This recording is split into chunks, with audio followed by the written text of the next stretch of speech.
Big TV భక్తి సమాచారం WhatsApp ఛానల్లో జాయిన్ అవ్వండి. అన్ని విశేషాలు ఎప్పటికప్పుడు తెలుసుకోండి.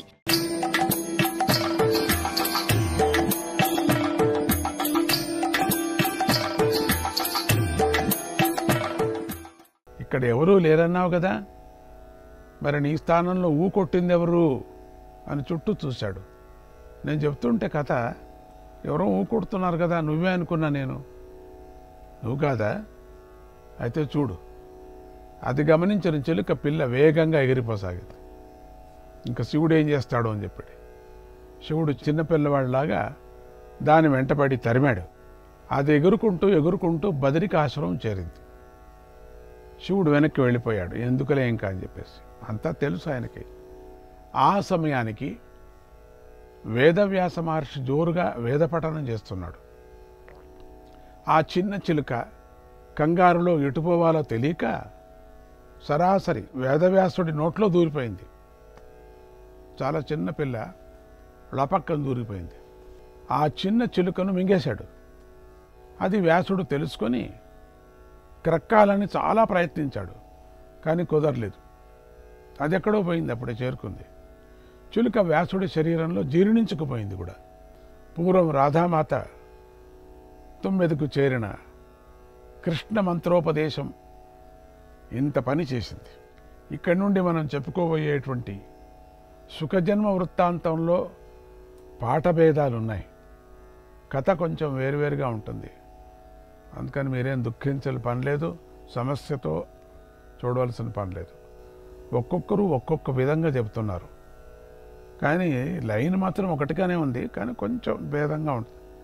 కల్ప భేదాన్ని అనుసరించి కల్పంలో చాలా వరకు మళ్ళీ శుకుడు పుట్టాడు కదా, వారందరూ చెప్పేవి సత్యాలే అని మనం తెలుసుకోవాలి. ఒక్కొక్క కల్పంలో ఒక మాదిరిగా జరిగింది. ఒకసారి వ్యాస మహర్షికి యజ్ఞం చేయాలని సంకల్పం కలిగింది. అగ్ని కోసమే అగ్ని మథనం ప్రారంభించాడు. అగ్నిని మథించటానికి ఉపయోగపడే సాధనాన్ని అరణి అంటారు. ఆ అరణితో మతిస్తూ ఉండగా ఘృతాచి అనే అప్సరస వ్యాసుడి ఆశ్రమం వైపుకి వచ్చింది. ఒక అప్సర వచ్చిందట గాల్లో తేలుకొని. ఆ సమయంలో ఆమె చిలుక రూపంలో చిలుక పలుకులు పలుకుతూ మృదువుగా పాడుతోంది. చిలుక రూపంతో వచ్చింది ఆవిడ, బంగారు చిలుక రూపంతో వచ్చింది. ఈ మృదువైన పాటలు ఎక్కడి నుండి వినిపిస్తున్నాయా అని వ్యాసుడు చుట్టూ చూశాడు. ఘృతాచి అందమైన చిలుక రూపంలో వ్యాసుడి కంటపడింది. అదే సమయానికి దగ్గరలోనే ఒక మగపక్షి ఆడపక్షి క్రీడిస్తూ వ్యాసుడికి కనిపించాయి, ఆటలాడుకుంటూ ఉన్నాయి. వాటితో పాటు చాలా ముద్దుగా ఉన్న ఒక చిన్న చిలుక పిల్ల కూడా ఆయన కంటపడింది. అవి రెండు ఆడుకుంటుంటే చిన్న చిలుక పిల్ల కూడా ఉంది. దైవ సంకల్పాలు చిత్రంగా ఉంటాయి కదా. వ్యాసుడికి తనకు కూడా పుత్ర సంతానం కలిగితే బాగుంటుంది అనిపించింది. సంకల్ప సిద్ధి ఉన్నవారు సామాన్యంగా దేనిని కోరరు. నిజానికి కోరకపోవటాన్నే సంకల్ప సిద్ధి అంటారు. ఒకవేళ వారు కోరారంటే అవి తప్పక అయ్యే తీరుతాయి. వ్యాసుడి కథలో కూడా అదే జరిగింది.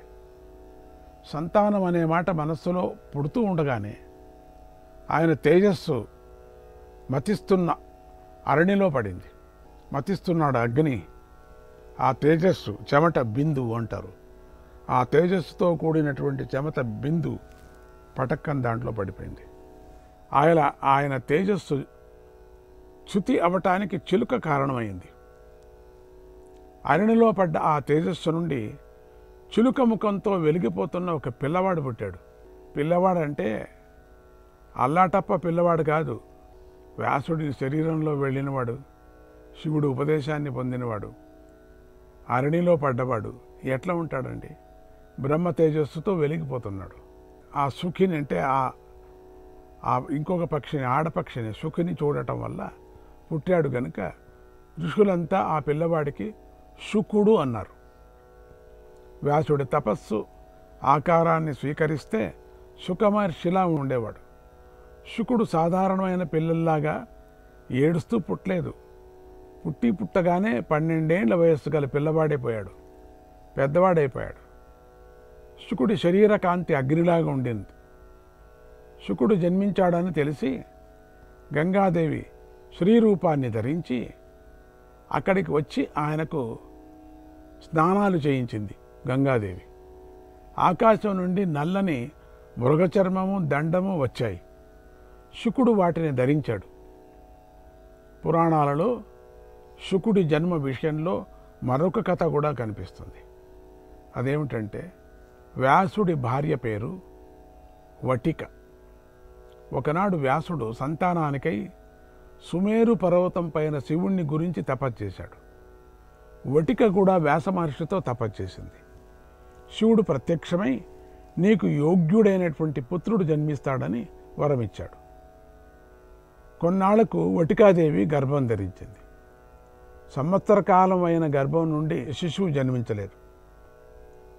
ఇంకా కొన్నాళ్ళు చూద్దాంలే అనుకున్నాడు వ్యాసుడు. అలా 5 ఏళ్లు గడిచిన శిశువు భూమి మీద పడలేదు. వ్యాసుడు కానీ వటిక కానీ కంగారు పడలేదు.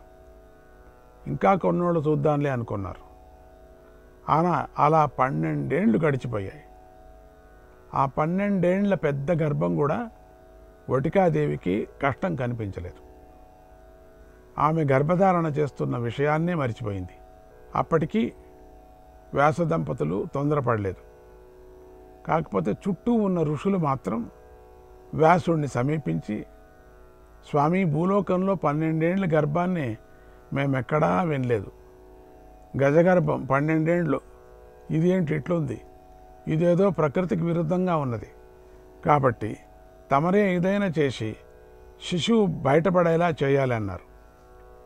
అప్పుడు వ్యాసుడు గర్భంలో ఉన్న శిశువును ఉద్దేశించి, కుమారా, బయటకు రా అన్నాడు. ఎన్ని రోజులు లోపల ఉంటావు, బాగా రారయ్యా అన్నాడు.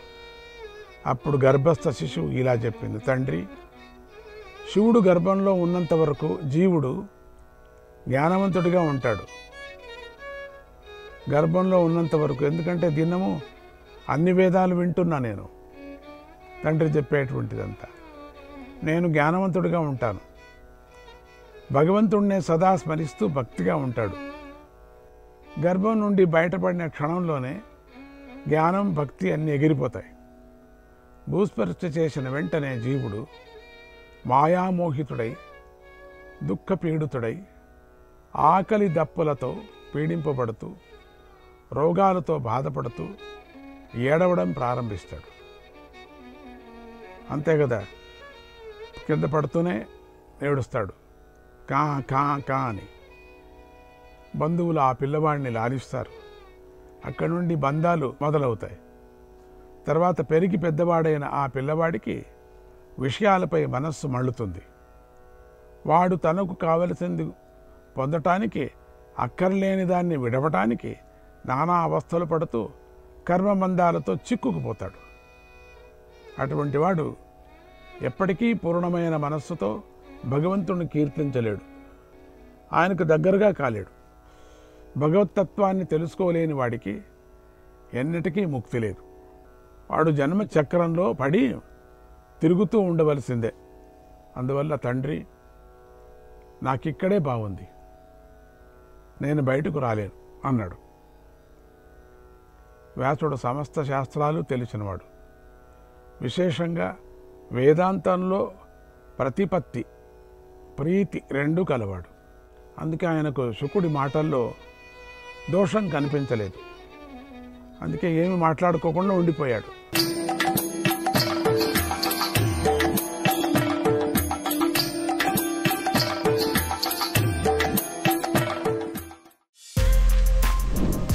For more videos like this, subscribe Big TV channel.